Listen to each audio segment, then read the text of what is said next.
Hey, everybody. My name is Alison Lucan. Welcome back to Too Many Men. I am delighted to be joined by one of the most empathetic people I know, and that is an amazing character trait. We're going to get into that. That is Sara Civian. Sara, how are you this fine Wednesday? Oh, I'm great. Tired. Won't stop raining in Boston. Just kind of ready for the playoffs, but we will be getting Hmm. into that. All right. And we would not be Too Many Men without, because it's a whole thing, people. This is a lot bigger than one sentence, and we just heard about it. The new sewing machine having even more efficient scrunchy and upcycled materials making. Shayna Golden. Shayna, say hi. Hi, How are you? I'm great. I'm ready to get back to work. It's been a week without sewing. It was a tough one. So I rearranged all my crap and all my jerseys. Now I'm ready. I'm ready. We're gonna have sick playoff gear this year. All right. Perfect. Perfect. Well, if you're enjoying us on our YouTube stream, I will apologize in advance because I am stuffing down lunch while we record on a game day. So enjoy that. That's all the more reason to not watch the YouTube, but here we are. Let's get right Really to selling it. ourselves great. Listen, Just got the YouTube back. Don't watch it. Don't listen to our podcast. well, I mean, we are women in hockey, so we're used to these kinds of reactions anyway. But I digress. Sara, I think, are you separate from the drum today? I have the drumsticks. I feel like that's been fun on this journey. I have the Okay. drum too, but I like, okay, wait, is it Yep. time yet? Sara, it is time. What time is it? It is time for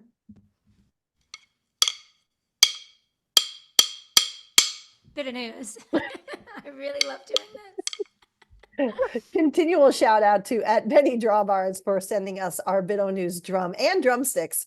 If you aren't following him on Instagram, you should, because he posts video of all the amazing songs he covers at Climate Pledge Arena, and it's wonderful. So check that out. But let's get going. We said Bido News. It is time to talk about all kinds of things. Let's start with something that broke almost exactly after we finished recording last episode. But I know for a fact that both Sara and I at least have very strong feelings on this. And it was announced that the city of Alexandria, which is in Virginia, flat out says no to the Washington Capitals building a new arena and moving out to the suburbs. It sure looks like they are going to have to stay downtown. And I, for one, think that that is the best plan. Just put your money into renovating that building. Sara, I know you agree. What was your reaction when you saw that this was all just a big political machination anyway? Yeah, right. Speaking of it, I have been obviously always a big fan of Stephen Wino. He's covered the Caps for the Associated Press for years. I was reading one of his stories about it, and it was kind of a leverage type thing. Like they wanted the city to get more money, like whatever it was. They didn't want to have to move to Alexandria, and it's like, why would they? Because it would be such a bad idea. But the fact that they were like threatening it, it's just like, is this a game? I would have hated that so much that it was one of those things where I didn't even want to think about it. Every time it would make me so mad because that arena is so perfectly central in the most walkable area of DC and already a walkable city. Like, why? Oh, I can't imagine going to DC and wanting to catch a game and it's like, nope, let's take the train, the Met to Alexandria. Like, I'm not trying to do Right, that. So right. I'm just relieved. And you can take the metro into the city to the current arena. It's perfect. If people have not Yeah. experienced DC traffic, it is a goddamn nightmare, as John Tortorella would probably say. And it is not at all a good idea to make people to go outside the city farther, drive more on game days. Shayna, did you have an opinion anywhere near as strong as Sara and I did on this whole issue? I don't think it was as strong, but I'm with both of you. Like I hated the idea of moving them out of the city. There are so few teams in cities. I think it's just a really cool and unique experience. And like as someone who nearby, I've had it where it's your more suburban arena versus, one right in the city. Like there's different perks to each of them. Don't get me wrong. Like a 20-minute drive to the arena can be really nice, but that just wasn't the reality of it. And like this is where your fan base is. The heart of DC, that is what makes them unique and special. Why lose it? Especially when it just the location itself is so cool. You can just upgrade an arena. You don't always have to go balls to the wall, build a brand new one. I know everyone's doing it and like that's the hype and stuff, and that's cool and wonderful, and it can be great. But when you have something in a good location, like you should use and abuse that. I hated every part of this process. It's not surprising it was just a money grab. Fuck that. Absolutely hate it. And I also hated the stuff, right? It was like the WNBA team was gonna stay there. Yeah. And the hockey team was gonna leave. Like now we don't have any of Right. those issues, and it feels a lot better. Like, for example, did you know, this is a fun fact for you, Climate Pledge Arena, where the Kraken play, is both the oldest and newest NHL arena because they renovated it. It's yeah. so cool. Yeah. That is so cool. Everything about, they have, and that's something special about them too, right? Besides like how you can walk outside of it and you can like see in the arena, like everyone has their own quirks. Yeah. And that's something that exactly. makes it stand out. Why wouldn't you want to have your own? There's just so many factors, but it's like with a Kraken team, you want to do it right if you get this opportunity. And they took the golden opportunity to really, really sell the Kraken in Seattle parts of it, which is awesome. And like, I don't know, it's just, it's different because I get it with expansion, but if something's already working, Capital One Arena always has good attendance. It's like, why are we going out of our way to completely uproot it? Right. I mean, again, for Unless sure the there are arena was in things shambles.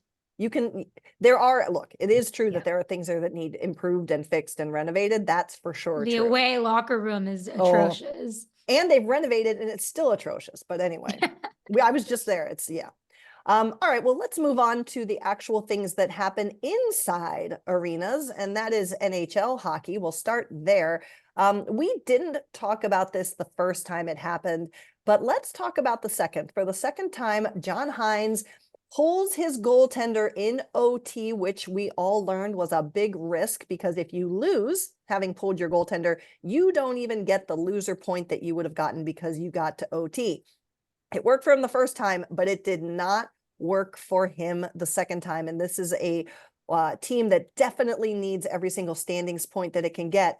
And then I think it was Down Goes Brown posted a really compelling question, which is, why are you waiting to pull your goaltender in OT? If you have faith that your team can score with the extra skater, why aren't you just doing it in regulation? Because the net is still going to be the same. If you lose in regulation with a pulled goaltender, it's going to be the same outcome as if you lose without a goaltender in OT. I love the chaos of it. I think the strategic question here that we've got now is interesting. Shayna, what do you make of pulling the goaltender in OT? Is it a strategy we should see more of, or did John Hynes learn his lesson? No, I think it's something we should see more of, and we should see how coaches learn from it and evolve with it, and when is the moment to do it.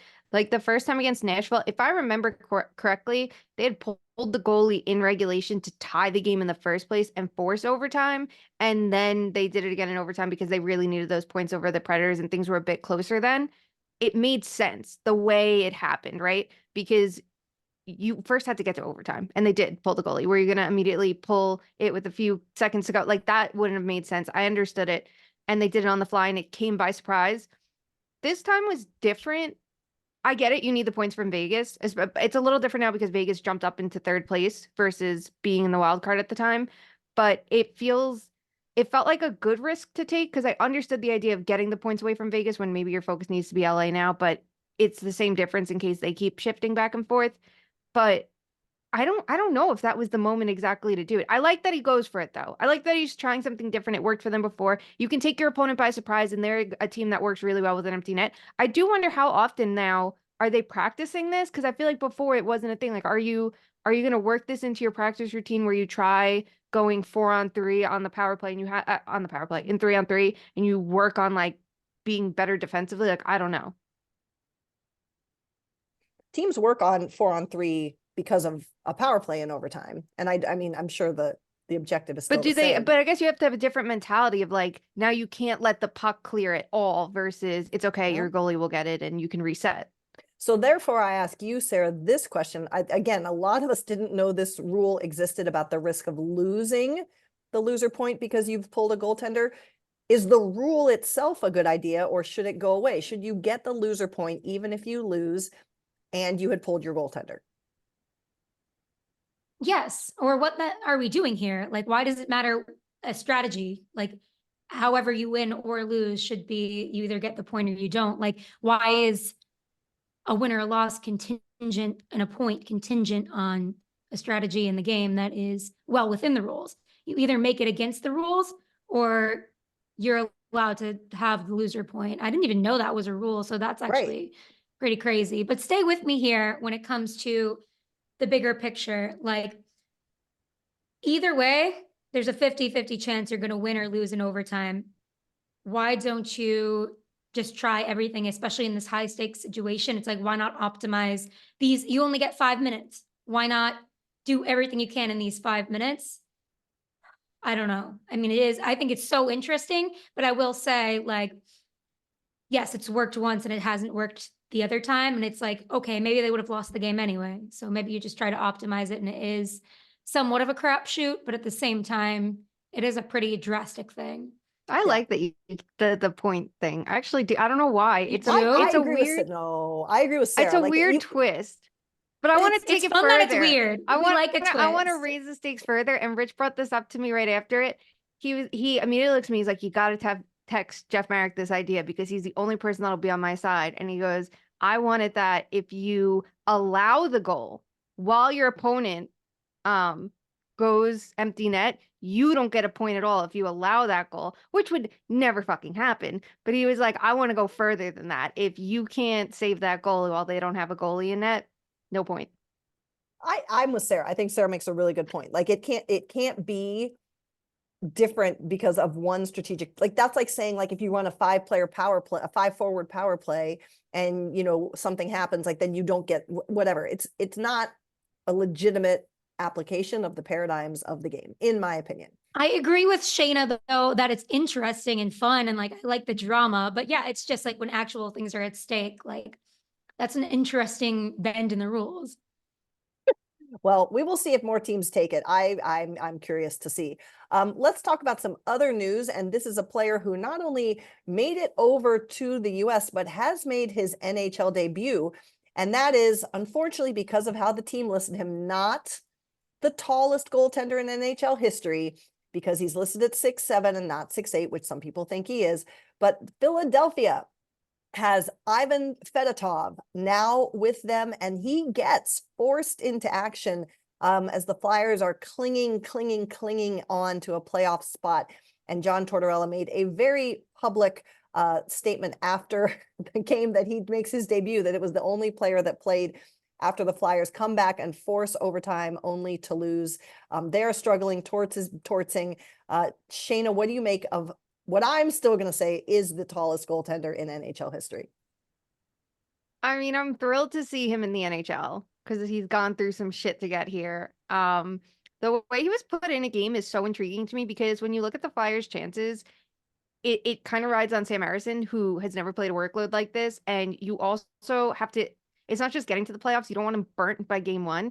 I liked how he was put into the game. I liked what Tord said. He was like, he just didn't look right. So get him on the bench and rest him.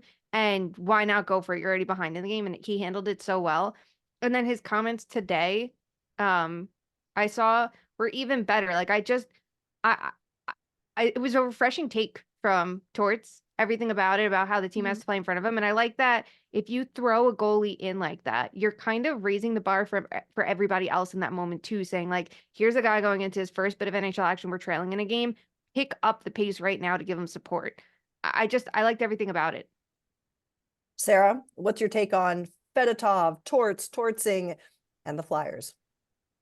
Yes, I love that tortsing means so many different things all at once, for good, bad, ugly. Like, the thing is, he lives his life with an edge, and that means he's going to say some things, but I loved that he had the humility to kind of walk back what he said about the other goalie, right? Now, that's not fair. Like, yes, he's playing poorly, but who thought that kid would be in the position he's in right now? Like, who would have thought this investigation would happen, then other goaltending stuff happens, and that's your last line? He should maybe be in the ECHL. Like, this situation is not fair to him. So to Torts' point on that, I'm so glad that he apologized publicly, like, about his players. And it was really interesting discussion today about how he interacts with his players. And the new guy coming in, of course, it's like, that gives the whole team a spark, but it's not even just about vibes at this point. It's about the goaltending that you can even dish out right now. It's not like, well, should they, shouldn't they? It's like they absolutely have to do something else. So having one of their star prospects come in, it's like, I'm sure he's thrilled to be in the opportunity he is right now. Like, we debate so much about players coming in, but any player will tell you they want to come in right now. They want to play, especially a player that has had this type of situation, right? Like, he's been playing at elite levels for a while. He's ready. Like, there was extenuating circumstances regarding his contract and stuff like that. And he's a big boy. Like, I think he's ready. Yeah. So I'm excited for that. Yeah, and good on him for, if you aren't familiar with his story, he had to, they're keeping details very close to the vest of how he actually made it to the US, because he is Russian, and as we all know, there's a lot of political issues over there, and there were accusations related to military service with this player. I'm not clear on the specific wording, so I'm going to steer clear of that, but he makes it over and is able to contribute. And if you haven't seen the video that we're all talking about, I'm sure if you Google it, you'll look for Tort's comments on Wednesday, not Thursday or Tuesday, but Wednesday. And as I often did when I covered the man, I implore you to listen to the entire availability, not just the sound clips that people pick out and use for their own purposes. But let's move on to some other on ice news. Well, this is on ice and off ice, because I personally was very happy about this. So Jeff Skinner reaches 1,000 NHL games. He got some really cool gifts from his teammates, but Buffalo finds a way to come back and win over the Washington Capitals that desperately needed those points for the playoff. But most importantly, Lily Collins of Emily in Paris sent him a congratulations video. Sarah, I know you covered this player. You had a really thoughtful comment on everything going on with him last night as he was celebrated for 1,000 games. What's your take on this whole situation? Yeah, God, he's one of the top active players in goals per game. And he just has kind of faded into the background in 1,000 games because he goes from the Hurricanes, that he was a homegrown player. And he was like, when they drafted him, it was like the Backstreet Boys is the way everybody describes it to me. Like, he was an absolute star in Raleigh, but they just had this horrible situation with their management. They were so cheap. They didn't want to invest, like, the team was always 2 games away from making the playoffs or whatever. And it must have been so heartbreaking. And then the year he gets traded, because they just had to kind of clean house. They have new management that's like, okay, we're going to do things differently here. You have to get rid of the star. You just do it. The Canes immediately make the playoffs, and then he goes to the Sabres, where it's kind of the same situation that was with the Canes, except even more cursed and less like, okay, it's less the Sabres control, because they do try more to make the playoffs, I guess. But it's just, I can't imagine how difficult this is for somebody who has such a great personality. I mean, he's so interesting, between two stalls, the smile that's always on his face, and he's an elite scorer. But like, could you blame, this is where the human element comes in, where it's like, could you blame him for kind of having, like, not slumps, but not always being the person that's going to make the playoffs for you? Like, he's been really through a lot, and I just hope he gets to see the playoffs at some point. I love that the Sabres kind of went all in for him, because he deserves to be celebrated. He's great vibes. And yeah, the Hurricanes, like, there's rumors that have gone around after he was traded that, like, Rod thought he was lazy or something. Rod loves him. Rod wishes him the best, but it was a situation where it really was like, he was not going to succeed with the Hurricanes. I mean, hopefully the Sabres make it in the playoffs and he succeeds there, but like, it just wasn't. It was Lindholm too. Like, these great players just weren't the correct players for that system. And when they'd been under the environment of Bill Peters for that long, Rod was kind of just like, I need to have a fresh start with people, and he needs a fresh start too. So it wasn't about like Rod was shipping him out or anything. It needed to happen.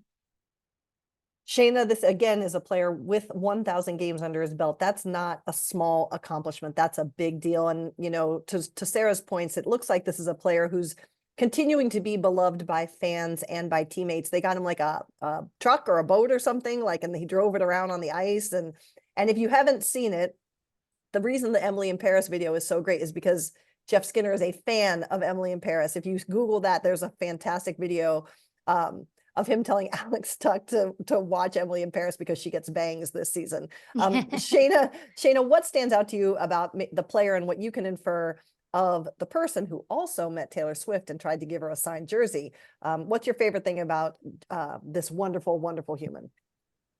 It's everything. I mean, like, he's someone that just seems so enthusiastic about everything he does. Like, the Between Two Stalls was so good. And I loved that they reversed it on him for this with Tajay and Tuck hosting it for him and trying to like embrace his awkwardness in it. Everything about it was so perfect. And you could just see from that alone, like the enthusiasm his teammates have about him, which I think is the best part about it. And like you think about the Ralph Kruger era in Buffalo, and like I swear it was like, did he kick your dog, Ralph, the way that he treated him? I never understood it. So the fact that he's hitting 1,000 games after all of that, and the way he bounced back the second, Granato took over and he actually got minutes to play, is so big for him. Like, he's never going to be your game breaker, but you need a complimentary star. You need high-end talent, and he's that. You can like argue all day if he's overpaid or the Sabres should or shouldn't have, or they were in the position to, but like, he's been such a good fit for them as the team grows around him. And I really hope to see him in the playoffs, because you just see someone who brings something that I think that locker room seemed like they needed at the time, right? It's guys like Skinner, it's guys like Okposo, who I think helped bring the group together, and it's helped get them to this point. Now, we'll see what pushes them over the edge next.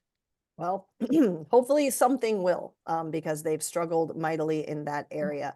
Let's move on. Crushed it last night, though. That's true. Just for Jeff. Very, very exciting, interesting stuff happening in the women's worlds starts today, which is Wednesday. You'll be listening to this Thursday, but there's going to be some really great hockey going on. Shayna, you are the premier person at The Athletic who covers the women's game. What can you tell us to look for and to give us top two, because I know you could talk about this all day, top two headlines of what you're looking for at Women's Worlds? The Sarah Fillier show. We all want to see more of it. We all know she's going to get drafted in the PW, and we're excited to see. I would be shocked if she's not a top 2 pick. But it's a good way to get to know the players who aren't already in the league and see, how they mesh there. And the other thing is I'm looking to see who can make a push outside of USA and Canada. That's always the most intriguing part, right? We've seen Sweden get their funding cut in the way that they've battled back from it. We've seen Czechia emerge as a disruptor. We know that Finland can be really good. So, and now you have teams like China and Japan in the group that I think always kind of add a little bit of an edge that you don't expect to see. So it's going to be exciting to see who else, is in the mix. Who is the team that makes Canada and USA think a little bit differently, and, who could jump into a medal spot and shake this up. And where can people watch, and where are these games being held so that people know if they have to do any time adjustments? Games are in Utica. You can watch primarily on NHL Network, because of course, games that are not on NHL Network are on ESPN Plus. I don't believe it's one or the, I don't think it's ever going to be both. I think it's one or the other. I know Michelle J posted the schedule and with network. So if you skim back, you can find that. And maybe we can retweet that from the account, Shayna. If you can find that, you can retweet that. I will do that right now. Sarah, what are you looking forward to with Women's Worlds coming back? Did you see like the dogs in Taylor High Seat? Like there's a picture of her, like they were all bonding with dogs as a way to de-stress. That's what I love. Gotta check that out. But it's the first time since 2017 that it's on US soil, whatever that means. Like, I'm not a big American patriot, but hopefully the girls, the women, the world pull off a win. It is like Shayna said, like you're looking to see the talent that's not already in the league. The scouts will be there trying to see like who is going to best fit against the players that are already in the league, right? Like it's a good opportunity to see. Sometimes you think about goalies in particular, it's like the amount of high tier talent that is in the PW, it's really like the best of the best. So it's really hard to evaluate who's the middle tier, who's the second best of the best, and who actually shouldn't like be belonging in any type of expansion or something. So I think, like to put it nicely, I don't know. I feel like it's a really good way to use a barometer to see where we're at with the rest of really talented women's players. Absolutely. So check those out. Wrapping up our Biddo news, just wanted to give a couple shout outs and sending of good energy. Shout out to Josh and Luke Youngren, who run Evolving Hockey, because apparently Kyle Dubas follows them on Twitter and chirped them back. You can go look for that on Twitter. On a more serious note, we would like to offer our support to Ethan Bear, who has entered the Player Assistance Program. As always, we wish for a full and complete and healthy recovery, whatever that requires and however long that takes. And we send our great sympathies to Boone and Maggie Jenner, whose first child was stillborn, and the family is dealing with that unimaginable loss. So we send our thoughts to you. All right, it has been a while, but guess what, guys? We have an entrant. Sarah's just shaking her head. On the shit list. If you were not on Twitter on Tuesday evening, in the midst of what has been, and listen, you guys, I don't even like basketball anymore. I feel like I had too much of it when I was younger. In the midst of what has been a compelling NCAA tournament for the women's side of the game that has so many of us watching it, loving it, learning about these players, or following players that we've loved for a long time, former player Bobby Ryan decided to start tweeting derisively about how no one watches women's sports and everyone's just lying, saying that they are, and it's all a joke. As people started to call him out, what was even more concerning was that for hours, the man kept doubling down, even getting called out by people like insider Chris Johnston and saying, dude, let's just take the L. So this is where Sarah's empathy come in, because I had just about had it. There's no excuse for that for me. We are not making a correlation here, but we do know that this is a player who has battled substance abuse issues in the past. And so questions about that entered this conversation last night. But I just, regardless of this player's situation, it's my opinion that if this is the level to which you go and you commit to continually just shitting on women's sports, whatever they are, that is not okay. And that tells me a lot about the truth of who you are. Sarah, you were following this. You were the one giving this person some grace as a very kind human. What were your thoughts watching this go down, and maybe on the bigger picture of this whole situation?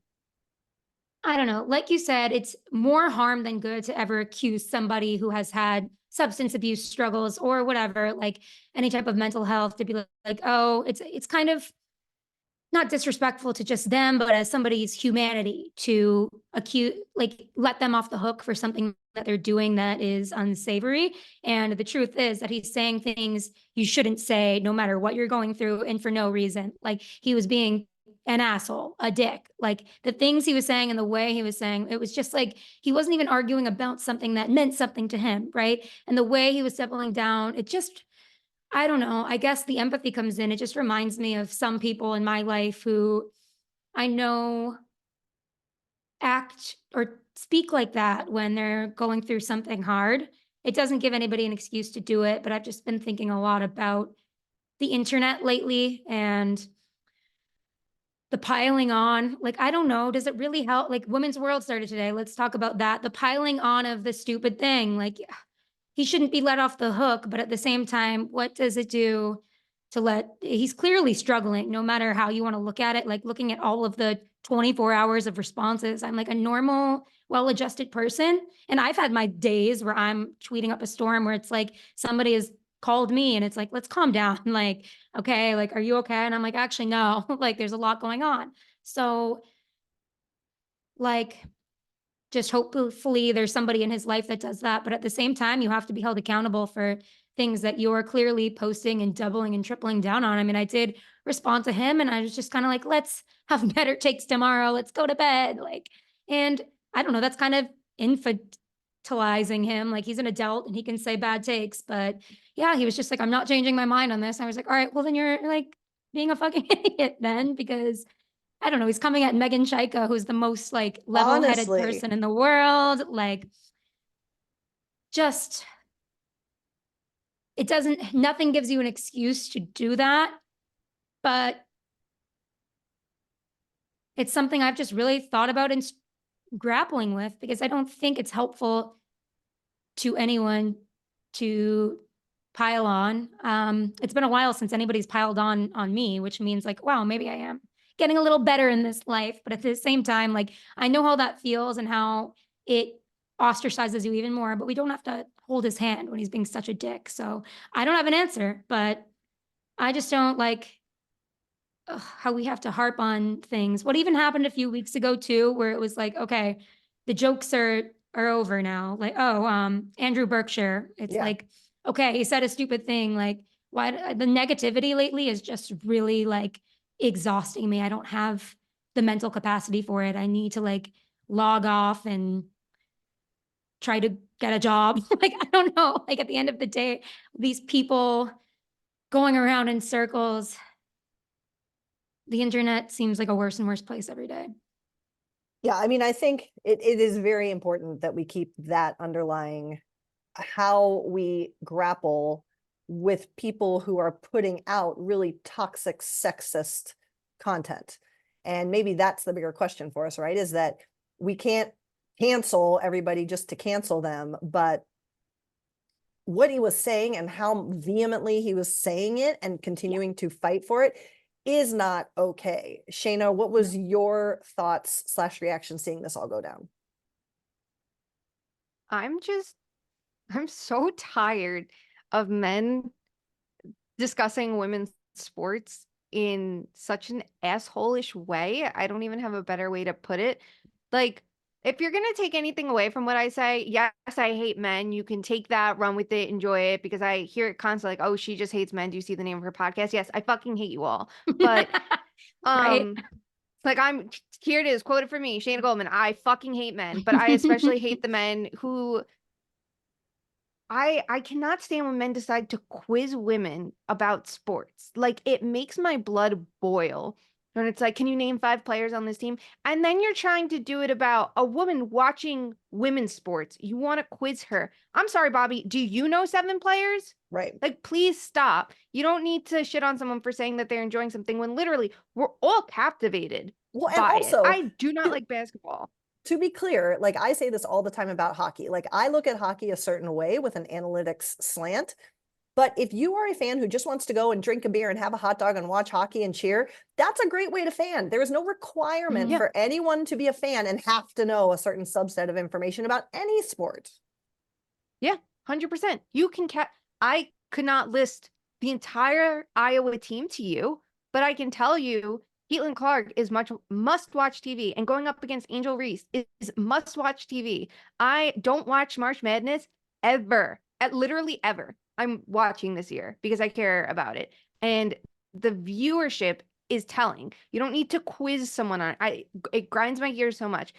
I just couldn't stand the way, like, log off, touch grass, go spend time with your family, do anything, but pick fights with people for no reason. Like, I hope someone can reach out to him and just be like, hey, are you all right? And this isn't the way to go, because I don't think he's going to come to that conclusion on his own based on everything he said. But it just blew up in a way it didn't have to, and it was so self-inflicted, which just makes it that much worse. Like, there's no reason for it. If you don't like something on the internet, swipe past it. Scroll past, yeah. I love it when people shit on my tweets or on my stories. Don't read it. I did not force you to click anything. Do I appreciate the click? Yeah. Do I give a shit if you click out halfway through? No, fuck off. I don't need your slow scroll. That's fine. But you're wasting energy. You're telling me, oh God, I just lost 30 seconds of my life reading this. You're wasting more energy saying something about it. Just move on. You don't have to like everything. Yep. Not everything is catered to everyone for everything. And I feel like that's the biggest thing with the internet. Like, everyone thinks everything has to, I get it. Like, you have a For You page on Instagram and on Twitter, but like, I mean, on TikTok, but like, guess what? Not everything is actually for you. Just scroll past, save the energy, because, you know, and I get it. There's stuff I'm going to fixate on and like dunk on and be like, oh my God, I hate this, and blah, blah, blah. Like, we all do it. But sometimes it's like, was this the thing to waste literally 24 hours of your life on? I just can't see how it was. I don't see how anyone did anything productive there. So I really hope someone was just like, hey, you can rein it in. And someone he'll listen to, someone that cares, is like, hey, something's up here. Well, and Because like whatever Sarah that was. said, like he showed his own ass because he's literally calling out Megan Chayka, who's one of the most prominent and knowledgeable women, not just in hockey, but in sports. Like he wasn't calling out some random, like, just because she's beautiful doesn't mean that she's the stereotype and doesn't actually know what the fuck she's talking about, because the stereotype is bullshit anyway. But You here we literally are. But couldn't what, pick a nicer person. Yes. Like, it's unreal. and her response was so graceful and just exposed even more that like Yeah. he has to chill, but though he did the opposite of chill. I don't Yep. know, when I think about it and the things that I've gotten involved in and have regretted when it comes to the internet, or even like having a few beers and posting, I'm like, okay, well, I know in myself that like I regret doing that. And I know it felt bad or came from a place of just like being angry about the world or about certain things. So it's like I need now when I see people do that, not that I never do it anymore, but like I've done it way less. I'm just like, okay, I know this person is probably angry about things that are unrelated. It doesn't mean it's okay to do it. And it means you should get called out and stuff. But like, if we could all just be a little nicer for like, I don't know, the no reason way he was calling her out. It's just Or just like, if you don't like something, do what we all do. Yeah. There's 50 Yeah. tweets I could want to go off about, but instead, I simply text them to you guys, talk my shit and move Yeah. on. Like, sometimes you have to do that, and that's perfectly normal and cool, right? Like, who among us doesn't need to do that once in a while? But like, Mhm. maybe that was the move. Like, send it to your friend and be like, do you think anyone cares about women's sports? Like, okay, great. High What five. was he even? Well, He's let's like, he's arguing that she doesn't care, but then that nobody should care. Like, it was just funny that it was nonsensical. And Nobody that's what should makes care. it If cold. I Yeah. don't like it, nobody can. Like, what do you? well, let's stop giving him airtime. Let's move on to Yeah, some actual it's over. NHL hockey and wrap up with some hockey talk. It was interesting if you heard the comments coming out of Florida after their last game, where their head coach is saying, you all can be worried, but we're not worried. Well, I'm asking you, my fellow friends, Sara and Shayna, are we worried about either of the Florida teams? Florida, the Panthers, are 2-7-1 in the last 10. And on the flip side, just about an hour away by plane, Tampa Bay, which we all kind of thought was not going to get back into the show this postseason. Tampa Bay 8-1-1 in their last 10. Concernometer or excitometer? Which one of these teams' last 10 games show what they really are and which don't? Sara? Kind of both. I mean, the Panthers are about to get 100 points with their next win, 101. So it's like they're probably bored. Like at this time of the year, I remember there's been like interviews It's I've like done with Connor Rod McDavid, Brind'Amour. bored Yeah, of bored of it was like, we need another league. exactly. We need another league. We need another perfect trade deadline. Like they had their fun and now they're kind of, they also don't want to get injured before the playoffs. They've done that before and that has not worked. I think I love Paul Maurice and his quotes. And the last time he said something like this, it was about Matthew Tkachuk, and Matthew Tkachuk went off right after. Right, So that's right. I think not to make literally everything about Rod Brind'Amour, but he's like the only coach I really got to know. But he said something like, oh God, oh God, I actually forget what I was going to say about that. Just wanted to bring Rod up again. What was it? Okay. Team winning. They're bored. Where else was I going with this? I don't know, maybe it'll Injuries? come back to me. Okay.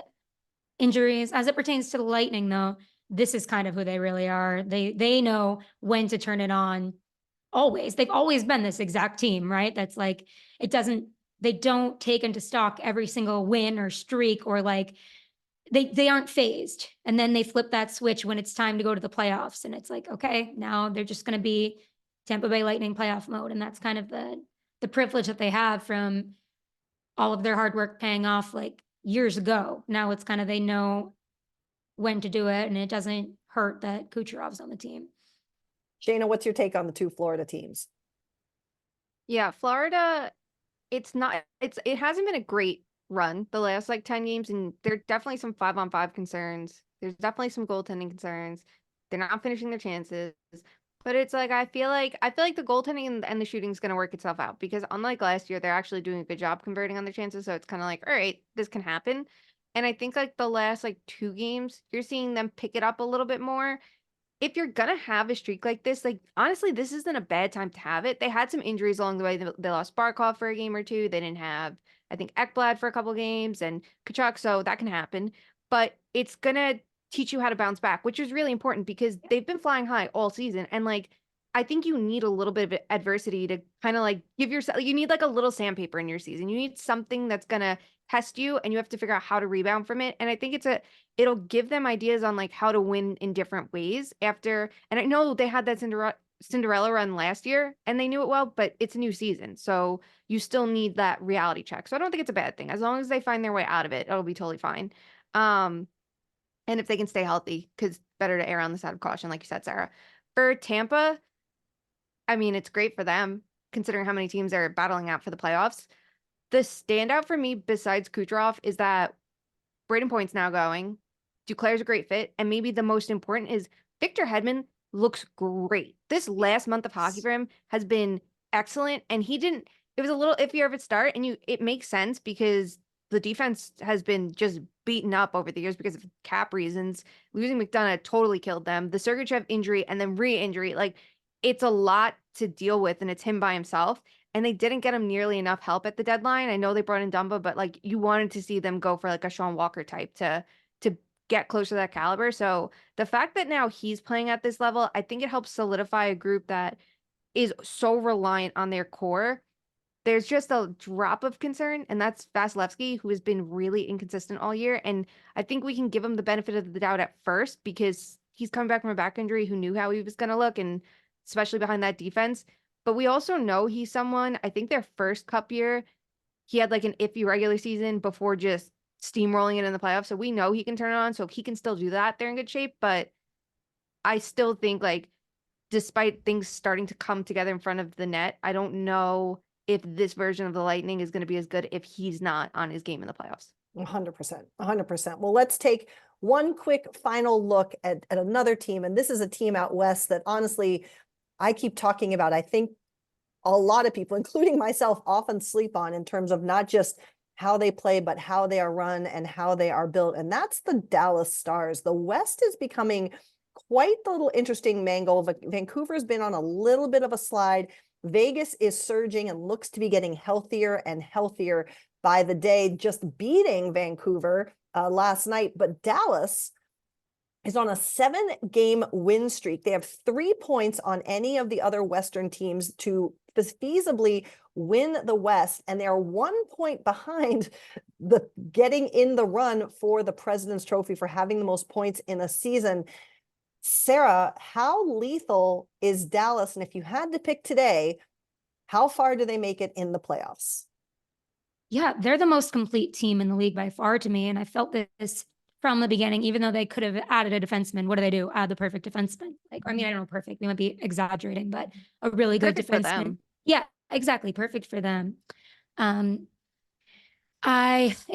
West really comes down to there's so many beasts there. And it's like, this is where seeding is so, so important. But then, okay, you win the prize of #1 seed. And then what do you go against the Golden Knights? Like, Right. It really is impossible to say, but that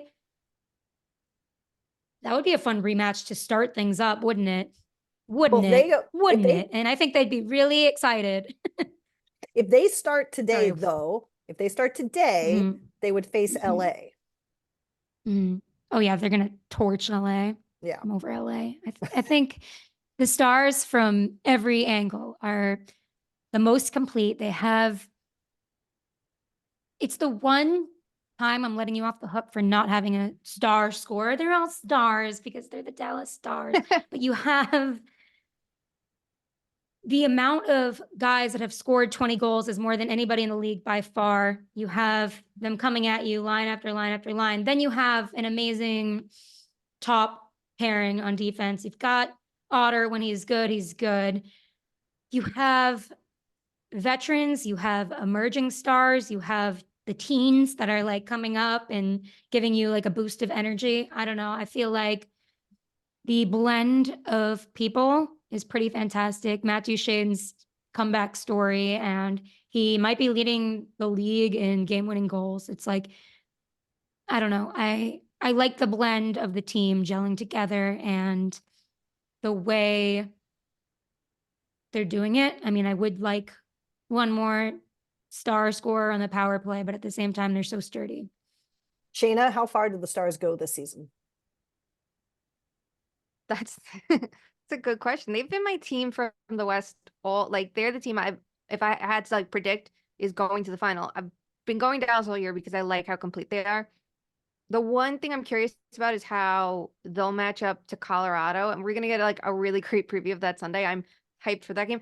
And we're gonna get a preview of it tonight against the Oilers because I just wonder if speed is going to be the enemy of them at the pace that a team like Colorado can play. Because like you said, like they're so complete. And I wonder too, like, is Jake Ottinger getting it together? Because he's had a really like up and down season. He's had 4 straight quality starts. The game against the Canucks, I think he saved like 2 goals above expected. Like he was so lights out good what he needed to be that if this is the start of something good and he could look like the goalie who was in net for that series against the Flames versus last year against the Kraken, like that'll be a huge difference maker for them because they really do have a little of everything. And I like the versatility in their lineup. There's so many adjustments. That defense, that lefty top pair, they could shake up anytime they want. They could throw Tanev with Heiskanen and throw Harley with Lindell and be like, you know what, we don't want shutdown and two-way. We want 2 balanced pairs, and we're really going to shelter that third pair. You can do it.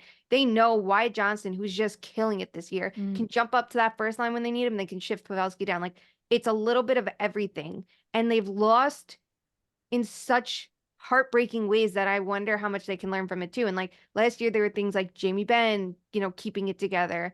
Can he do it this year? Can, everyone keep their cool and power through a little bit better? So I wonder what they learned because we know a team like Colorado knows that. And we've seen Vegas too. Like they knew what it took too. So I really think this team's built to go far, but it's really going to suck if somehow, they just get the worst round 1 matchup because you want to see them go far. Like your dream round 2 is Colorado, Dallas, right? And then your dream round 3 is one of them against Vegas or Edmonton, probably. Like that to me is like the perfect bracket. But say they end up first and they somehow end up with Nashville, like that's going to be tough. Against LA, who they would match up to now, I love it even more because they show you how you can be a shutdown team defensively while still having offense versus the Kings, who are so one-sided right now. So I love them a lot. I think that they're it's like years built to this moment for them. So it feels like they're the one to beat. Well, we will be watching, of course, friends of the pod, newly anointed the Dallas Stars. All right, my friends, it is the end of March. A new month has begun. So we thank all of you who were along with us for the ride to name some kick-ass women. I had a whole list of people I couldn't even get to. We also conclude our sale of Torts merch to go towards a pet charity pause in Pennsylvania. Shayna will be doing the accounting of that, and we'll share with you what that is on our next episode. But we return to your regularly scheduled programming with our favorite game, and that is Fuck, Marry, Kill. We are going to revisit a topic that we said we would to see how we're feeling these days. Sarah, you are going to be first. It is to Fuck, Marry, Kill MVP pick from the league, Nathan MacKinnon, Kucherov, of course, and Connor McDavid. The floor is yours. I'm killing McDavid, and I know it's not. I read Dan Goes Brown's article today about how he's being kind of underrated right now because he is literally putting up another like heroic effort in his like points per game at the moment and like what he's doing per game. But it still is such a stiff competition this year that you look at the beginning of his season and he just didn't have it this year. And like, we don't want to overcorrect, right? Like we don't want to say, oh, we've given it to him so much that we don't want to give it to him this year. But I genuinely thinking about it, and I will obviously revisit this every week. I'm writing a story about it for Friday. So everybody look at the deep dive I'm doing on Friday morning on bleacherreport.com. But I just objectively think if these are random people that I don't know, and you're like doing a blind rating of them, I'm going to give McDavid points off for the beginning of the season. I'm going to kill Nikita Kucherov. I know we're going back and forth, back and forth, back and forth. Wait, you killed McDavid. Oh, they both can die because Nathan MacKinnon needs to win the heart. I'm going to fuck Kucherov because, okay, he is a compelling choice and they are tied for first with points. He has kept the Tampa Bay Lightning, like when you think about who is the MVP of your team, which is one of the interpretations of this trophy. Obviously, Kucherov is miles away, the star of Tampa Bay right now. He's having this season that has definitely kept them in to be where they are right now. But the power play goals, the power play assists, it's too much for me. I know I like even strength when it comes to these kinds of battles. I like not plus minus, but I do like Corsi. I like zone. I like really diving into this stuff and all around game. And how do you watch Nathan MacKinnon night in and night out and his attitude and not vote him for the Hart? I mean, I will understand anybody voting for any of these three people, to be quite frank with you. But the way I see it, the way MacKinnon takes over games, the way the season started, how it did, and he took the mic and he's like, everybody needs to get better. Like, he created this culture on the Avs and they stepped up for him. He point per game at home until recently, but the 5-on-5, the possession metrics are just so elite and insane. And I just love watching him play. Shayna, at the risk of drawing ire, if you don't agree, what are your picks? Okay, my picks are actually the same. I'm so torn on this. I'm gonna shut my window, probably a branch. It's like 60-mile-per-hour gusts today. We're fine. It's whatever. Mika, please. Just woke up and it's stretching out the window, like ready to go. Okay. She woke up and said, we need Panarin Hart conversation. See, this is the thing. She's like, we have Panarin in the mix, who's not going to get appreciation. We have Pastrnak. We have Hellenbuck. There's so many players. If the Penguins make it, Sidney Crosby deserves it every day of the week too. It is such a deep field this year. I love it so much. It reminds me of like a couple years ago, we were talking about Shesterkin versus Matthews, and I think it was McDavid too. And it was such a tight conversation. Like, it makes it more interesting. And like, I'm writing about this at the end of the year, the Art Ross versus the Hart. And I literally can't wait because the pool of players is so exciting. I have to kill McDavid as a process of elimination. I don't care that he's not scoring goals. To me, it kind of reminds me of Eichel in the playoffs last year. Marchessault got a lot of the hype, and deservedly so, but Eichel was just quarterbacking every play with his puck movement, and that's what McDavid's doing, and it's unbelievable. But what Kucherov and MacKinnon are doing, I feel like gives them a slight edge. I'll kill Kucherov very hesitantly because I think he's been amazing. The difference of 5-on-5 in his minutes of what the Lightning do versus anybody else, especially with Stamkos's defensive struggles, is unreal. But I have to marry MacKinnon. It's tough because when you look at Kucherov, he plays in a smart way versus McKinnon's just forceful dominance that's totally different. I feel like one's going to draw your attention more than the other, and it's just there's nothing you can do about it. But MacKinnon's just the way that they've been coming back from games lately, and he's been leading the charge with that, will give him the edge for me right now. Wait a minute. So you don't fully agree because you're killing. No, I'm killing McDavid. I'm fucking Kucherov, and I'm marrying. Oh, I thought you said you were killing MacKinnon. Kucherov. Okay. All right. No, okay. no, never. I could not. I love him. I love his game. He's one of the smartest players in the league, and I want to talk about him all day. He doesn't get enough hype, honestly. Like, that's why I hate that I'm killing him, but it's MacKinnon for me. Well, you didn't kill. Oh, yeah, you did. I hope one wins the scoring trophy and one gets the Hart. Yeah. Well, I'm not Allison? gonna ruffle any feathers with this, given the passion that we have here. Hi, Mom. How are you? Mom, they're saying hi to you on the podcast.